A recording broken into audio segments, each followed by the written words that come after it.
Live TV, सच सबसे आगे। नमस्कार, आप देख रहे हैं द लाइव टीवी और मैं हूं आपके साथ मुनमुन रहमान। एक बार फिर से इजराइल जो है वो दहल उठा। हिजबुल्लाह की मिसाइलों ने इजरायली शहरों को बुरी तरह से दहला दिया। कहा जा रहा है कि हिजबुल्लाह ने इजरायली शहरों को निशाना बनाया, मिसाइलें दागी और आयरन डोम सिस्टम को एक बार फिर से नाकाम कर दिया। इसी के साथ जो तस्वीरें सामने आ रही हैं इजरायली शहरों की, जिसमें आप देखेंगे कि हिजबुल्लाह के मिसाइलों ने इजरायली शहरों का क्या हाल किया है। कई शहरों को निशाना बनाया गया है, जिनमें से किरियत शमोना और तेल अवीव के नाम शामिल है। तेल अवीव और किरियत शमोना में हिजबुल्लाह की मिसाइलों ने तबाही मचाकर रख दी। तस्वीरें जो सामने आ रही हैं वो तस्वीरें आपको दिखाएंगे कि मिसाइल वहां पर गिरने के बाद क्या हाल हुआ है, कैसे चारों तरफ जो है वो आग लगी हुई है, सड़कों पर, घरों पर जो है मिसाइलें गिरी हैं और उसके बाद वहां पर तबाही का मंजर देखने को मिल रहा है। वहीं आपको बता दें कि इजराइल भी जंग पर, संघर्ष पर विराम लगाने से, यानी कि फुल स्टॉप लगाने से जो है वो नहीं मान रहा है। लगातार उसका यही कहना है कि हम जंग पर विराम नहीं लगा सकते, युद्ध विराम नहीं कर सकते, ये सरेंडर करना हो जाएगा। अब यहाँ पर क्या हाल किया है लेबनान की मिसाइलों ने, हिजबुल्लाह की मिसाइलों ने इजरायली शहरों का, वो आपको दिखाते हैं। आप अपनी स्क्रीन पर ईरान ऑब्जर्वर का ये ट्वीट अपनी स्क्रीन पर देख रहे हैं, जिसमें लिखा है कि किरियत शमोना Iron Dome failed to intercept more than half of the Hezbollah missile. तो यहाँ पर आप समझ रहे हैं कि किरियत शमोना में जो हिजबुल्लाह ने मिसाइलें दागी हैं, उन मिसाइलों को रोकने में, आधे से ज्यादा मिसाइलों को रोकने में आयरन डोम सिस्टम जो है इजराइल का, वो नाकाम हो गया। लिखा है कि किरियत शमोना आयरन डोम हिजबुल्लाह की आधे से अधिक मिसाइलों को रोकने में विफल रहा है। इससे पहले भी आयरन डोम सिस्टम कई बार विफल रहा है, इस बात में कोई ज्यादा हैरानी नहीं है। लेकिन उसके बावजूद भी इजराइल कितना अमेरिका से सपोर्ट ले रहा है इस आयरन डोम सिस्टम को फिर से दुरुस्त करने के लिए, लेकिन उसके बावजूद भी आप देखिए कि आयरन डोम सिस्टम एक भी हमला जो है वो विफल नहीं कर पा रहा, रोक नहीं पा रहा है। यहाँ पर जो तस्वीरें आ रही हैं, आप वो तस्वीर देखिए कि किरियत शमोना में क्या हाल हो गया है।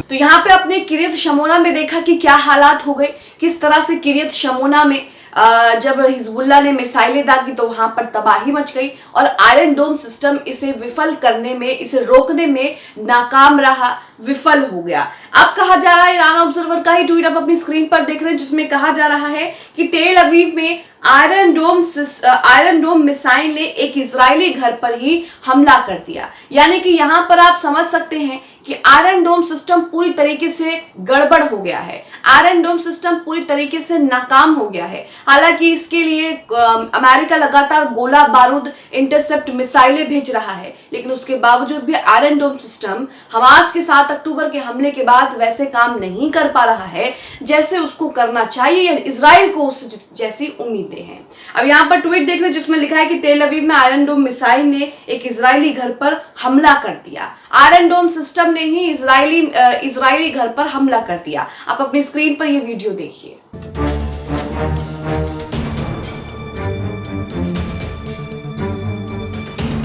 तो यहाँ पर ये वीडियो देखा आपने। इसी के साथ ईरान ऑब्जर्वर का एक और ट्वीट आपके सामने है, जिसमें लिखा है कि आयरन डोम मिसाइल खराब है, हो सकता है कि ये सिस्टम हैक हो गया हो, क्योंकि आयरन डोम मिसाइल जो है वो इजरायली घरों पर ही मिसाइल जो है वो गिरा रहा है। इसी के साथ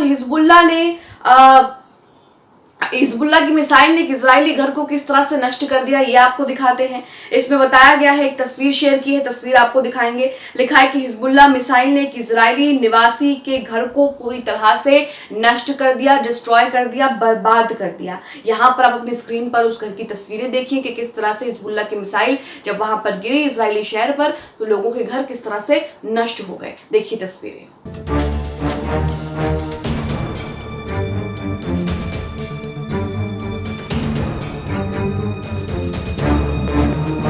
तो यहाँ पर ये तस्वीरें भी देखी। इसी के साथ एक और अपनी स्क्रीन पर किरियत शमोना की तस्वीरें आप देखेंगे। इस ट्वीट में लिखा है कि उत्तरी इजराइल के किरियत शमोना शहर में लेबनान से प्रतिरोध सेनानियों की घुसपैठ की खबर आई है।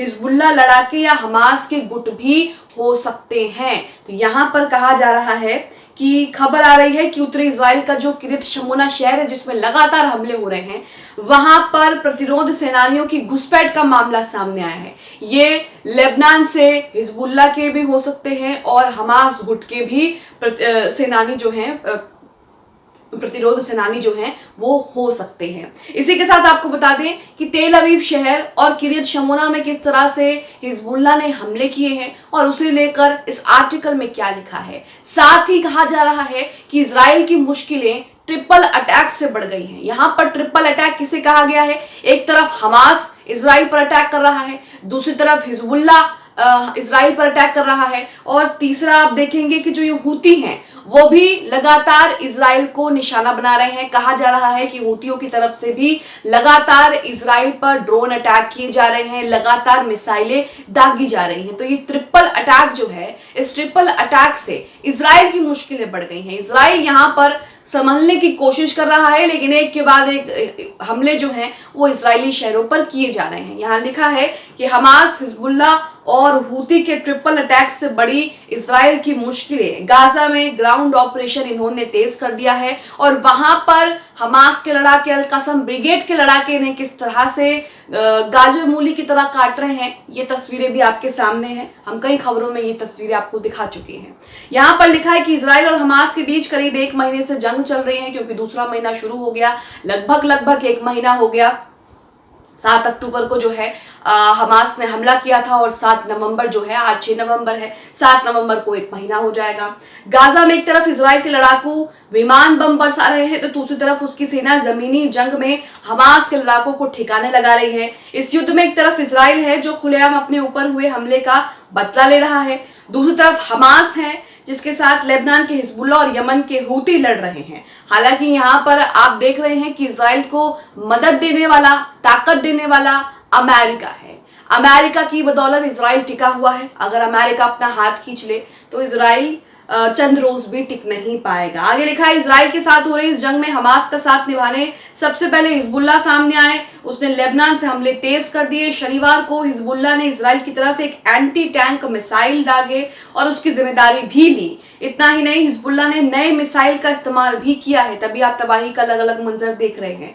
हिजबुल्लाह के हर हमले का मुंहतोड़ जवाब देने के लिए इजरायली फौज ने भी ठान ली है। इजराइल डिफेंस फोर्सेस ने जवानों ने हिजबुल्लाह के रॉकेट डिपो पर पलटवार कर दिया, उसके मिलिट्री कंपाउंड को टारगेट किया। तो यहाँ पर आप देख रहे हैं कि किस तरह से जो है इजराइल को जवाबी कार्रवाई भी करनी पड़ रही है। लेकिन यहाँ पर आप देख रहे हैं कि जो ट्रिपल अटैक इजराइल पर हो रहा है वो कितना खतरनाक है। वहीं दूसरी तरफ ईरान, इराक भी लगातार इजराइल को चेतावनी दे रहा है। इराक भी इजराइल पर हमले कर चुका है। इराक भी पिछले दिनों हमने देखा था कि इराक ने भी ड्रोन अटैक जो है वो इजराइल पर किया था। इसी के साथ यहाँ पर लिखा है कि हमास का समर्थन करने वाला हिजबुल्लाह भी इजराइल को अपना दुश्मन मानता है। क्यों मानता है आप जानते हैं। उसे भी ईरान का समर्थन हासिल है, उसके पास भी घातक रॉकेट और अन्य अत्याधुनिक हथियार है। लेबनान के कुछ हिस्से पर हिजबुल्लाह का नियंत्रण है। हमास का दूसरा भरोसेमंद साथी यमन का हूती संगठन है। जंग के 26वें दिन हूती की एंट्री हुई। यमन के हूती विद्रोहियों ने दावा किया कि उन्होंने इजराइल की ओर बैलिस्टिक मिसाइल से हमला किया। इसके साथ ही हमले की तस्वीरें जारी की गई। तो यहाँ पर आप देख रहे हैं कि किस तरह से इजराइल के लिए अलग अलग मोर्चों पर जो है वो युद्ध के रास्ते खुल रहे हैं। लगातार इजराइल को अमेरिका का समर्थन मिल रहा है, इसलिए इजराइल अभी भी टिका हुआ है। आगे देखना होगा कि इजराइल की मुश्किलें और कितनी बढ़ती है और इजरायली शहर और किस तरह से दहल उठते हैं, कांप उठते हैं। आप हिजबुल्लाह ने जो ये मिसाइलें दागकर इजरायली शहर को दहला दिया, इसे लेकर क्या सोचते हैं? हमें कमेंट बॉक्स में अपनी राय, अपनी प्रतिक्रिया जरूर बताएं। द लाइव टीवी, सच सबसे आगे।